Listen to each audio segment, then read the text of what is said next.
Une femme a été faussement accusée d'être une sorcière, attachée à un poteau et brûlée vive. Tandis que les humains ignorants restent inconscients du destin funeste que leurs actions entraîneront. Les flammes ardentes la consument pendant 10 jours, jusqu'à ce que son corps devienne des cendres calcinées. Des événements terrifiants se déroulent lorsqu'une flamme tourbillonnante en forme de crâne apparaît.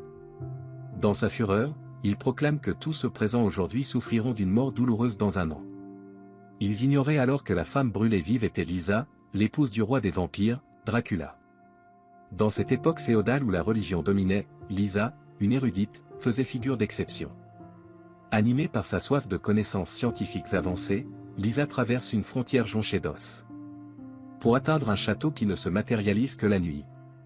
Cet endroit, connu sous le nom de Terre de la Mort, est la demeure du roi des vampires Dracula. Et abrite une civilisation de merveilles scientifiques dépassant l'entendement humain. Lorsque Lisa franchit les portes du château, son maître, Dracula, est déjà apparu derrière elle. Bien que Lisa soit remplie de peur, elle la surmonte pour poursuivre son désir de savoir. Lisa supplie Dracula de partager ses connaissances avec elle. Au fil de leur conversation, Dracula est stupéfait de découvrir que cette femme ne suit aucune croyance religieuse.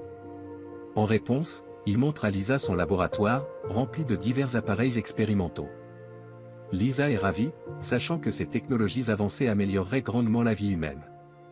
Dracula, lui aussi, est attiré par cette femme douce et innocente devant lui. Alors qu'ils passent jour et nuit ensemble, ils deviennent, contre toute attente, mari et femme. Plus de 20 ans passent, et Lisa devient une médecin accomplie. Cependant, l'autorité ecclésiastique féodale la juge corrompue par le mal incarné en Dracula, la qualifiant de sorcière. Il la condamne à être brûlée vive pour hérésie. Jusqu'à ces derniers instants, Lisa, au grand cœur, plaide pour l'humanité, espérant que Dracula ne leur fasse pas de mal. Pendant ce temps, Dracula, revenant d'un tour du monde, se hâte de rentrer chez lui après avoir ressenti un sombre pressentiment. Mais il arrive trop tard. Tout ce qu'il voit, c'est une scène de dévastation.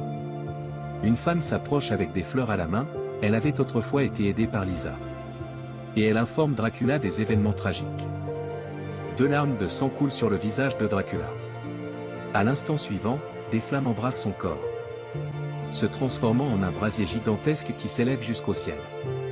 À ce moment-là, les gens ignorants célèbrent encore le bûcher de Lisa. Soudain, une flamme massive engloutit la scène entière. Et les flammes explosantes prennent la forme de Dracula. Ils organisent même une célébration à l'anniversaire de l'exécution de Lisa, où l'archevêque est porté sur le podium pour un discours. Maintenant que le délai d'1 an est écoulé, aucun événement terrifiant ne s'est encore produit. Cependant, à ce moment-là, une goutte de sang tombe sur la paume de l'archevêque. Instantanément, des nuages sombres se rassemblent.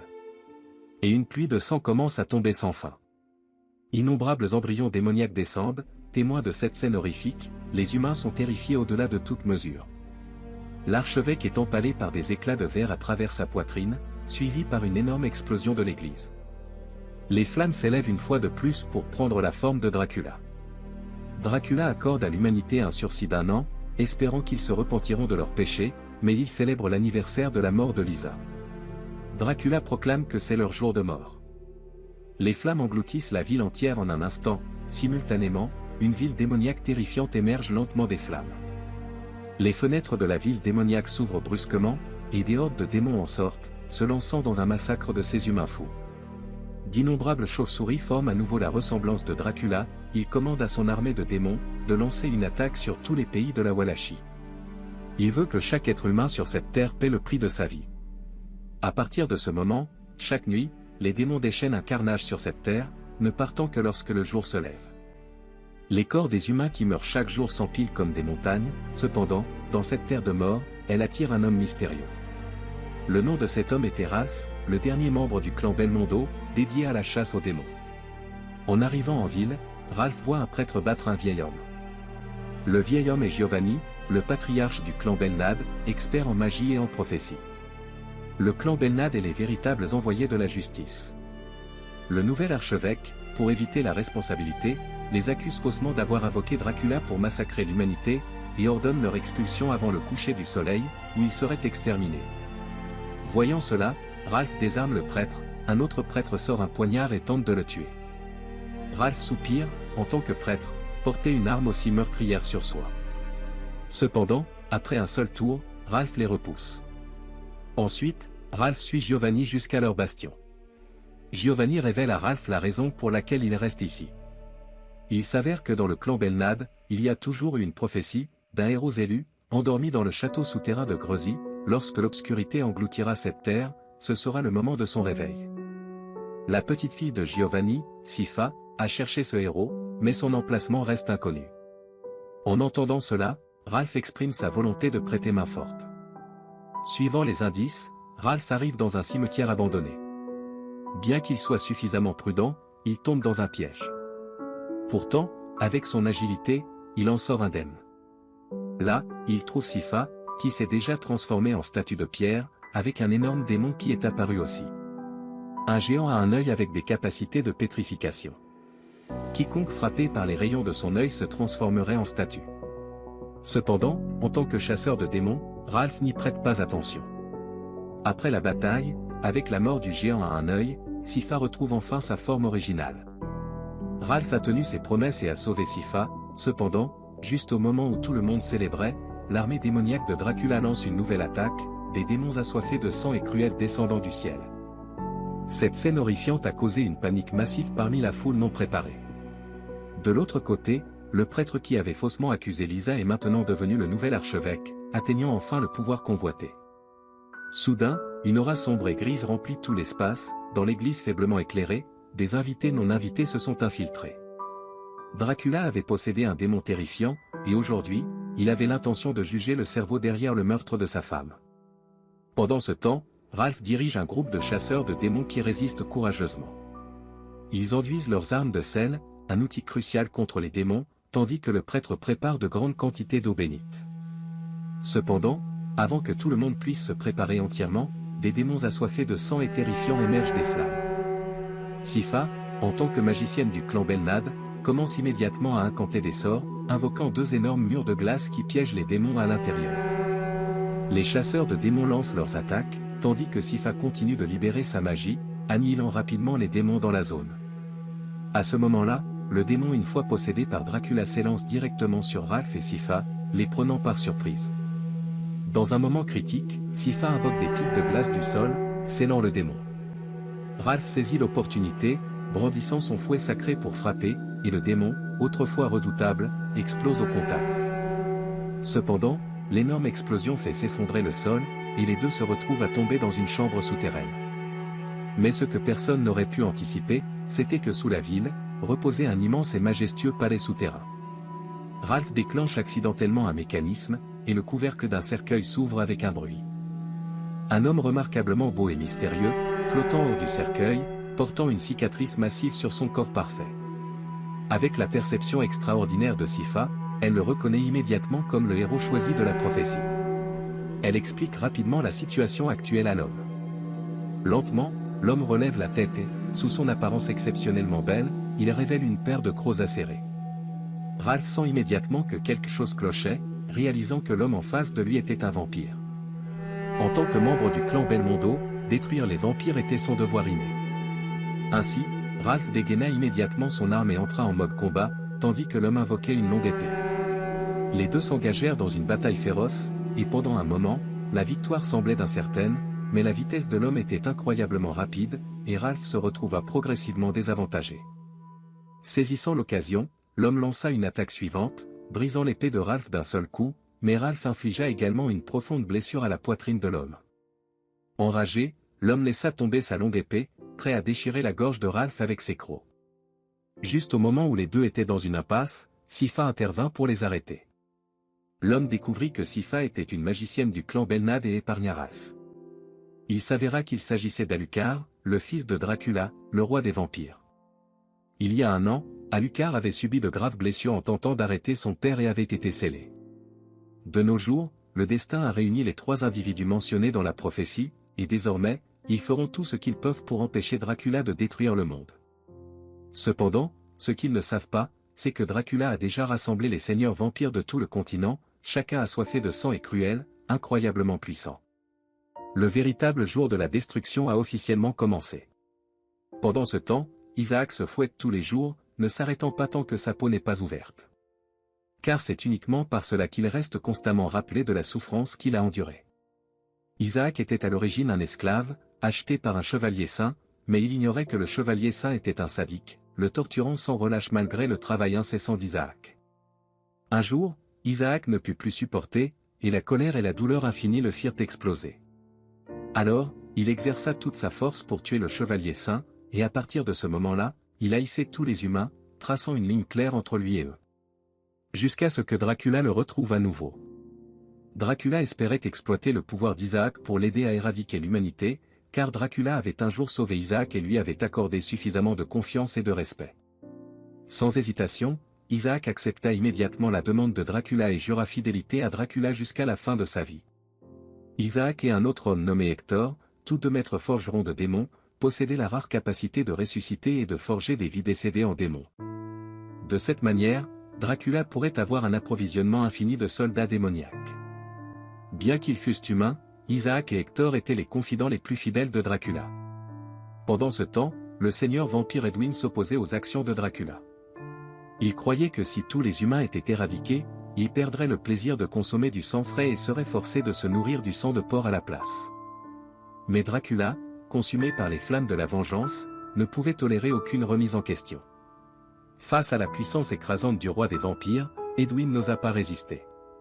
Pendant ce temps, Ralph, accompagné d'Alucard et Sypha, se rendait à la maison ancestrale du clan Belmondo, car Dracula était trop puissant, et avec leur force actuelle, ils étaient incapables de l'affronter. À l'intérieur de la maison ancestrale du clan Belmondo, il y avait un coffre au trésor. À l'intérieur du coffre se trouvaient d'innombrables formules et méthodes pour chasser les démons que les ancêtres du clan Belmondo avaient collectés au cours des siècles, ainsi que des grimoires de sorts légendaires et puissants. Sypha utilisa sa magie pour ouvrir les portes du coffre, révélant de nombreuses formules de potions et techniques de chasse aux démons, ainsi que le livre de magie légendaire et immensément puissant. Peut-être guidé par des forces ancestrales, Ralph trouva l'artefact légendaire du clan Belmondo, le fouet de Dieu. Ce fouet, connu sous le nom de Morningstar, à ce moment-là, Edwin et les autres seigneurs vampires lancèrent une attaque sur une petite ville, ayant l'intention de vider le sang de ses habitants avant que l'humanité n'extinction. Les humains étaient totalement sans défense, laissés à la merci du massacre impitoyable des vampires. De retour au château, Edwin rencontra la comtesse Carmilla, une vampire ancienne qui avait survécu pendant des siècles. Elle possède de grandes ambitions, cherchant à rétablir l'ordre du monde et à échapper au contrôle de Dracula. Ces paroles résonnèrent avec Edwin, et ils formèrent rapidement une alliance pour trahir Dracula. Cependant, leur force était bien inférieure à celle de Dracula, et la seule solution à l'instant présent était de retourner deux maîtres forgerons de démons, qui étaient encore humains, de leur côté. Ce faisant, ils pourraient avoir une armée infinie de démons. Avec leur plan en place, Edwin chercha Isaac, lui expliquant leur stratégie, mais il sous-estima la loyauté d'Isaac envers Dracula. Isaac saisit rapidement Edwin par derrière, utilisant son fouet pour l'étrangler.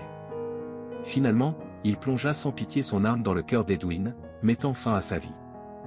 D'un autre côté, la tentative de Carmilla de convertir Hector se passa très bien. Seulement, parce que Hector avait une limite dans son cœur. Il voulait épargner quelques humains innocents. Dans le coffre au trésor du clan Belmont, les trois d'entre eux découvrirent un miroir de téléportation légendaire qui pouvait les transporter partout dans le monde. Maintenant, avec tout en place, la contre-attaque pouvait officiellement commencer. À ce moment-là, Carmilla complotait une rébellion contre Dracula. Elle avait transformé un fleuve entier en eau bénite et prévoyait de détruire le pont lorsque l'armée de Dracula le traverserait. En un instant, l'armée démoniaque de Dracula fut anéantie. Dracula fut contraint de déplacer son château, mais il était trop tard. Le fleuve rempli d'eau bénite engloutit toute son armée démoniaque. Dracula sembla sentir le danger imminent et téléporta rapidement son plus fidèle subordonné, Isaac, à un endroit sûr. À ce moment-là, Alucard et les autres utilisèrent l'opportunité pour se téléporter dans le château. Les trois d'entre eux combattirent côte à côte, leur pouvoir grandement renforcé. En quelques instants, ils massacraient les seigneurs vampires à l'intérieur du château. Enfin, dans l'étude du château, Alucard trouva son père, Dracula. Alucard implora son père de s'arrêter au nom de sa mère. Cependant, Dracula était déjà descendu dans la folie. Un combat entre père et fils devint inévitable. Alucard brandit son épée en argent, puisant une puissance terrifiante, et lança une attaque féroce. Il riposta, envoyant Alucard au sol.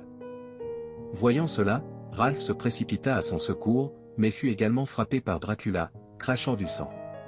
Saisissant l'opportunité, Alucard poignarda le bras de Dracula avec son épée, et Sypha lança un sort enflammé vers la tête d'Alucard. Les trois d'entre eux travaillèrent en parfaite harmonie, infligeant des blessures à Dracula. Enragé, Dracula invoqua un énorme météorite à partir de rien. N'ayant nulle part où se cacher, les trois furent forcés de l'affronter de front. Alucard utilisa toute sa force pour repousser le météore, créant une énorme explosion qui déchira un trou dans le mur. Alucard flotta en l'air, fixant Dracula froidement, comme s'il proclamait sa victoire. Dracula, réalisant qu'il n'avait plus d'issue, libéra toute sa puissance, et les deux s'engagèrent dans un combat rapproché. Bien qu'il ait été initialement submergé, Alucard utilisa sa vitesse innée pour lancer une contre-attaque. Cependant, il fut rapidement attrapé par Dracula par le cou, qui le projeta violemment au sol. Les puissants coups de Dracula frappaient le corps d'Alucard comme des boulets de canon. Juste au moment où Alucard fut envoyé dans une autre pièce, Dracula s'arrêta soudainement. C'était la vieille chambre d'Alucard. Voyant tout ce qui lui était familier dans la pièce et contemplant le portrait de sa femme, Dracula retrouva sa raison. Il resta figé sur place, tel un enfant ayant fait une bêtise. Alucard peina à se lever, attrapant un pieu en bois et marchant directement vers son père. Dans le moment suivant, Alucard enfonça violemment le pieu dans le cœur de Dracula. Dracula versa des larmes de sang, non pas de douleur, mais empli de culpabilité infinie. Dans ces derniers instants, il voulait embrasser son fils, mais Ralph, qui arriva en dernier, décapita Dracula d'un seul coup d'épée. Le seigneur des ténèbres autrefois invincible, Dracula, rencontra sa fin. Tout était fini. Lorsqu'une personne atteint le sommet de la solitude, les effets peuvent être dévastateurs. Alucard, consumé par le vide infini et la solitude après avoir tué son propre père, trouva un certain réconfort dans deux poupées qu'il considérait comme ses amis. Il confia ses pensées les plus profondes à ces poupées, dans les murs du château désert. Le vaste château était désormais vide, Alucard étant son seul habitant. Un jour fatidique, alors qu'Alucard patrouillait à l'entrée du château, un cheval noir portant un corps sans vie s'approcha de lui. Curieux, il s'approcha prudemment et découvrit une supplique désespérée pour de l'aide serrée dans la main du cadavre. Elle détaillait une attaque de créatures sombres sur un village situé à 30 km de là. Le village était tombé sous l'attaque de ces créatures sombres, et ses habitants étaient sans défense. Un groupe désespéré avait été envoyé chercher de l'aide auprès du vampire Alucard. Pendant ce temps, quelques démons vêtus d'armure cramoisie attaquaient sans relâche les barricades en bois du village. C'est à ce moment précis qu'Alucard arriva. Maniant son épée d'argent, Alucard se lança dans l'action. Les créatures sombres ne furent pas un match pour lui, il les élimina rapidement une par une. Grâce au vieux sage du village, Alucard apprit qu'après la mort de Dracula, les créatures sombres restantes avaient perdu tout contrôle et attaquaient sans relâche toute forme de vie rencontrée. Le village avait réussi à résister à l'assaut sous la conduite du vieux sage et du mage Germain. Alucard comprenait profondément que c'étaient ses propres actions qui avaient causé ce chaos. Déterminé à réparer son erreur, il décida de conduire les villageois à chercher refuge dans son château. Le temps pressait, et les villageois entreprirent leur voyage pendant la nuit. Ils arrivèrent bientôt dans une forêt sombre et étrange. Alucard sentit une aura malveillante et monta dans un arbre gigantesque, utilisant ses sens aiguisés pour localiser la source. Ses soupçons se confirmèrent lorsqu'un démon terrifiant se dressa en embuscade. Alucard se transforma en un flou cramoisi, abattant le démon d'un seul coup. Cependant, d'autres démons attendaient en embuscade. Une fois encore, Alucard se plaça devant les villageois, et un combat féroce s'ensuivit entre lui et les démons. Au milieu du combat, l'un des démons cracha un liquide vert et corrosif. Alucard leva son bouclier pour se protéger, mais le fluide éclaboussant causa une douleur atroce parmi les villageois. Témoignant de leur souffrance, la détermination d'Alucard se renforça. Les démons allaient faire face à la colère du nouveau roi vampire. Après avoir surmonté de nombreux obstacles, Alucard parvint finalement à escorter les villageois en toute sécurité jusqu'au château. Cependant, il ignorait qu'il était tombé dans un piège soigneusement préparé. Pendant ce temps, Ralph et Sypha, désormais mariés, chassaient diverses créatures sombres à travers le monde. À ce stade, ils étaient devenus encore plus puissants. La lame de l'épée de Ralph était imparable, et la magie de Sypha était dévastatrice. Alors qu'ils chassaient un nombre croissant de créatures sombres, ils découvrirent quelque chose de particulier. À travers le monde, un rituel impliquant des sacrifices vivants avait lieu. Il semblait qu'ils essayaient de ressusciter quelque chose, et ces événements devenaient de plus en plus fréquents. Encore plus bizarre, ils prétendaient être des partisans de la mort. Une plus grande conspiration était sur le point de se dérouler. Puisqu'Alucard avait amené les réfugiés dans son château pour leur offrir un abri, tout le monde vivait paisiblement, sans savoir que c'était simplement le calme avant la tempête. Au sein du château, Germain agissait de manière suspecte, laissant des symboles mystérieux dans des coins cachés. Puis, il entra dans la pièce où Alucard avait tué Dracula, tenant une clé émanant une aura mystérieuse, qui flottait dans les airs. Dans l'instant suivant, une magie hors du commun se déploya à ses pieds. Pendant ce temps, une armée de vampires et de créatures sombres arrivait silencieusement aux portes du château. Sans hésiter, ils lancèrent une attaque totale sur le château. Les villageois désespérés prirent leurs armes et engagèrent le combat direct contre les créatures sombres. Cependant, personne ne remarqua qu'à chaque vie perdue, leurs âmes étaient directement absorbées par une certaine énergie. À ce moment-là, Alucard prit la tête des lignes, sa silhouette élégante dansant dans le ciel nocturne, affichant une grâce inégalée. Dans l'instant suivant, Alucard leva son épée, et une étrange flamme bleue engloutit la lame. D'un seul coup, il abattit un grand groupe d'ennemis. Aucune créature sombre ne put résister à la puissance d'Alucard. Avec sa propre force, Alucard réussit à maintenir l'armée démoniaque en échec. Voyant la situation désastreuse, les créatures sombres envoyèrent un terrifiant Behemoth. Sa gueule ensanglantée s'ouvrit grand, crachant d'infinies flammes infernales. Le champ de bataille se transforma en une mer de feu. Le cours de la bataille tourna soudainement. Alucard n'eut d'autre choix que de mener les autres dans le château temporairement, préparant la défense contre l'assaut. Juste alors, ils découvrirent une lumière rouge étrange composée d'âmes. Alucard suivit la trace de cette lumière rouge, le menant à Germain, qui incantait un sort. Lorsque Germain vit Alucard approcher, il ne montra aucune surprise. Il expliqua à Alucard que la raison de ses actions était d'ouvrir le chemin vers l'enfer. Son but était de libérer les âmes de Dracula et Lisa des profondeurs de l'enfer. À ce moment-là, un être parfait, formé par la combinaison du roi vampire et des âmes humaines pures, allait voir le jour. Germain, créateur de ce chef-d'œuvre extraordinaire, deviendrait le dieu du nouveau monde. En entendant cela, Alucard explosa de colère et lança une attaque directe. Cependant, Germain avait déjà mis en place une barrière défensive, rendant Alucard impuissant pour le moment. En même temps, les portes du château furent enfoncées par les créatures sombres. Pour protéger les derniers humains à l'intérieur du château, Alucard retourna à regret dans la salle pour continuer le combat. Cependant, Alucard devenait de plus en plus distrait, et avec le nombre accablant d'ennemis, il se retrouva dans une situation périlleuse. Au moment où la situation atteignait un point critique, Ralph et Sypha arrivèrent à temps grâce à un sort de téléportation. À cet instant, les trois se réunirent à nouveau, et les rouages de leur destin commencèrent à tourner. Leurs attaques tombèrent comme une tempête torrentiale, anéantissant totalement l'armée démoniaque autrefois invincible. Soudain, un titan Behemoth déferla sur le champ de bataille. Dans l'instant suivant, des flammes flamboyantes éclatèrent de sa bouche. Alucard se transforma en un gigantesque loup blanc. Il arriva rapidement au-dessus du Behemoth. Ralph profita de l'opportunité et balança sa matraque du matin, décapitant le Behemoth. De l'autre côté, plusieurs vampires apportèrent une poupée hermaphrodite devant Germain. Cette poupée servirait de vaisselle pour Dracula et Lisa. Tout se passait bien selon le plan de Germain.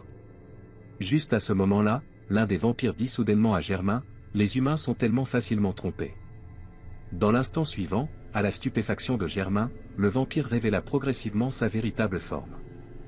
Une aura incroyablement sombre et puissante engloutit instantanément tout l'espace. Il s'avéra que tout cela faisait partie d'un complot de la mort.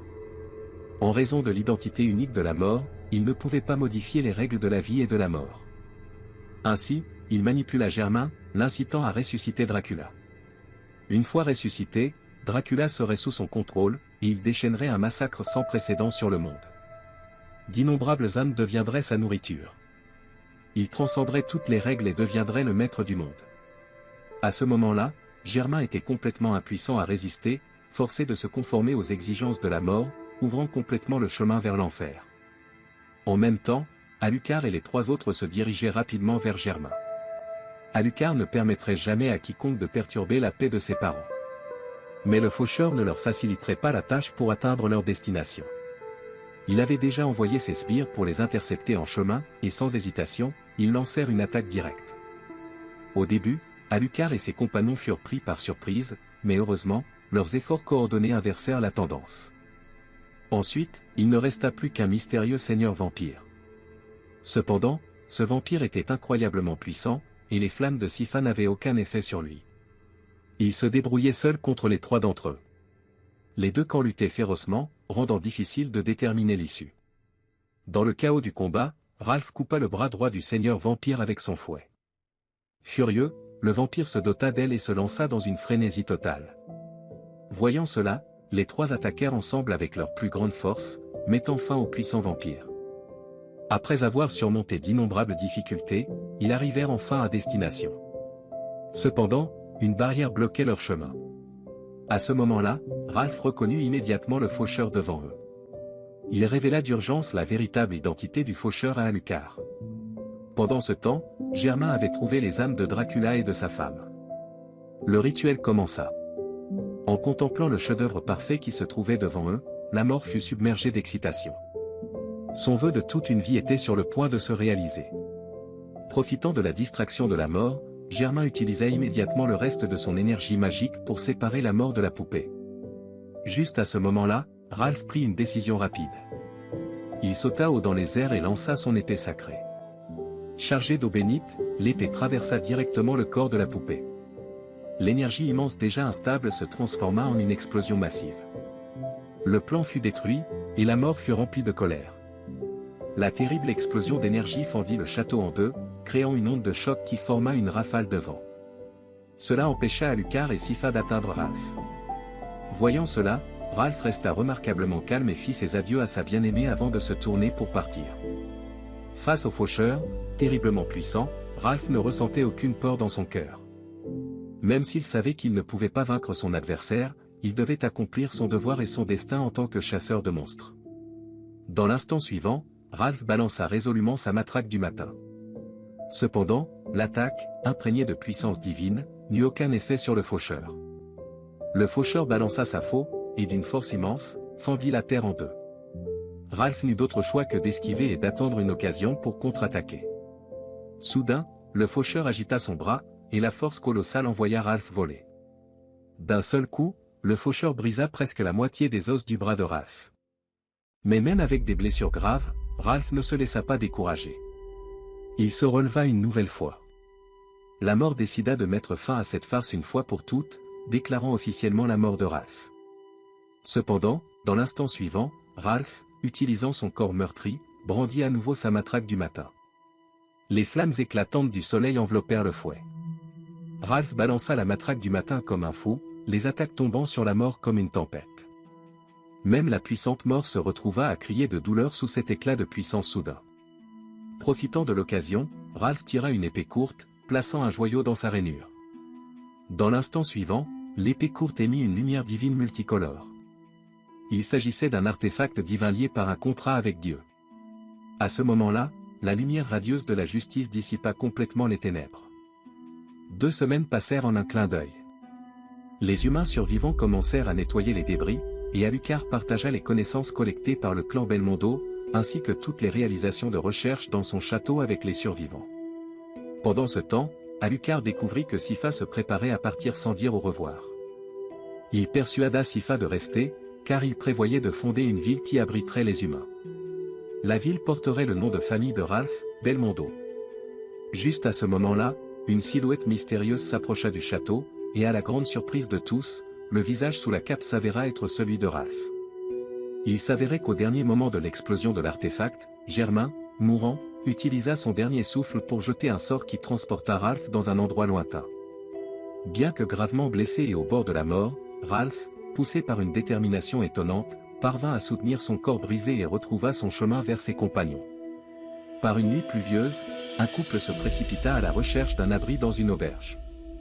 Ce couple n'était autre que Dracula et sa femme. Leurs âmes avaient miraculeusement échappé à l'explosion. Renforcés par le pouvoir formidable de Dracula, ils étaient Renaissance. Lisa ne voulait pas que le passé pèse sur leur fils, Alucard. Par conséquent, elle décida de cacher temporairement la vérité à ce sujet. À la fin de l'histoire, Dracula, qui avait autrefois été un ennemi du monde, trouva enfin sa rédemption. Cette fois, il tiendrait fermement sa bien-aimée, jusqu'à la fin des temps. Puissions-nous seulement souhaiter que dans chaque aube et crépuscule de notre amour, toi et moi portons le parfum de notre première rencontre. Dans les années passantes comme de l'eau courante, puissions-nous toujours rester comme si nous nous rencontrions pour la première fois.